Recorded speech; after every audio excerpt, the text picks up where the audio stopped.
عم حسن، بعد صباح الخير، الملفت في النظر ان انتوا بتنسقوا الوانكم بشكل جيد، يعني الاحمر جنبه الاصفر جنبه الاخضر.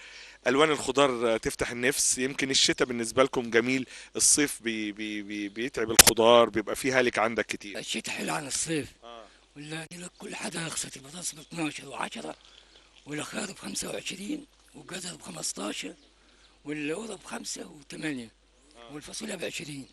قول لي، البطاطس دي بطاطس جودتها ايه؟ التحمير ب 12، بسلة ب30، فاصوليا ب20، والبصل ب20، البطاطا ب10. الاقبال بيبقى اكتر على ايه؟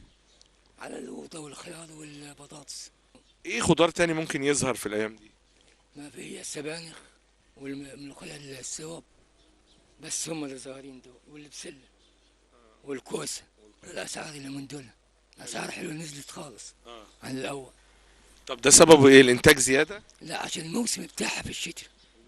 اه، الموسم بتاع الحالة في الشتاء. يعني معاك بطاطس حاطينها 6 جنيه حلوة، النقط بتاعتها ب6، أنا ب50.